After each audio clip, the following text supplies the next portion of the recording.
October 29, 2024, and this video is called Lunar Module Landing Pad.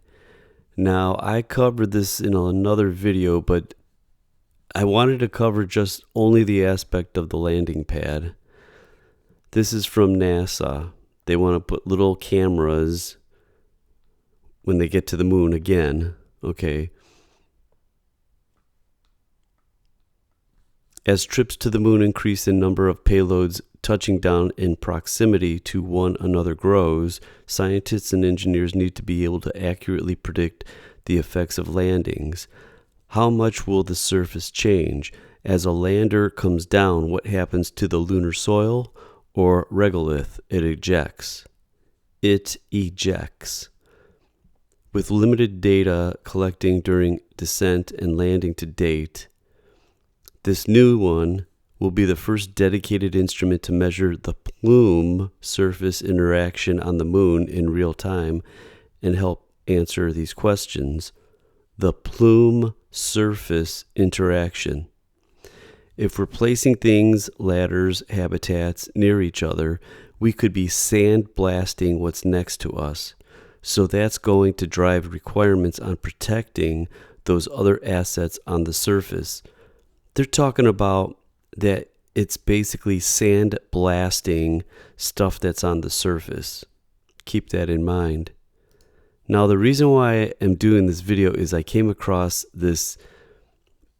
This is a video of this scalps for the lunar plume surface study. Check out this video, and this is exactly what I'm talking about, is how in the hell is there not one speck of dust on the landing pads of the lunar module? Look at this. This is NASA Research Center YouTube channel. Watch this.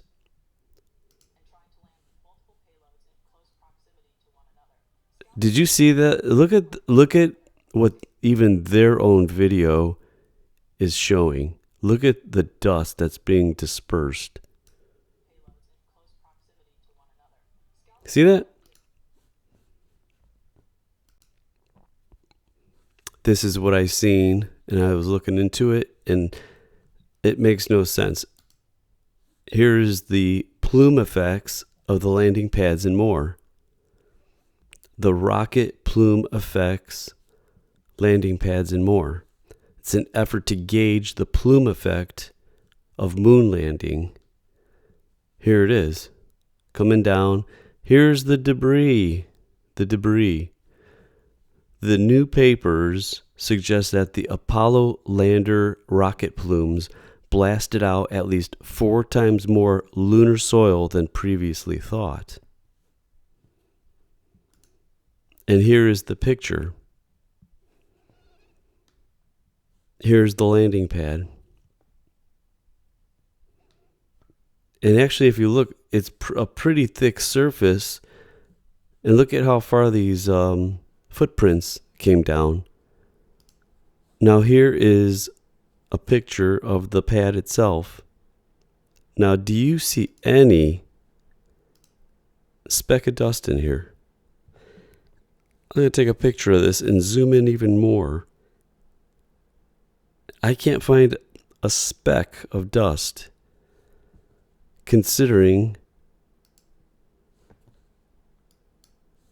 this is what happened.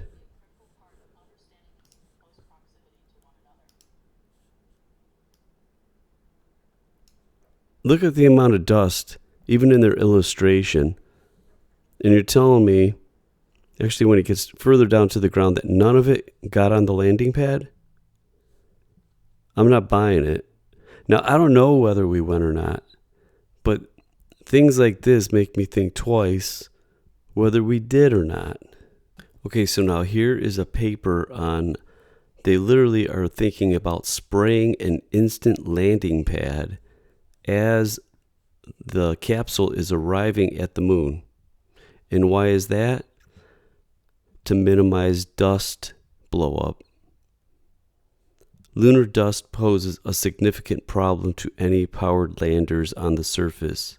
The retrograde rockets needed to land on the moon's surface softly will also kick dust and rock up into the air, potentially damaging the lander itself and or any surrounding human infrastructure. A landing pad would lessen the impact of this dust and provide a more stable place for the landing itself. I mean, this is exactly what I'm talking about.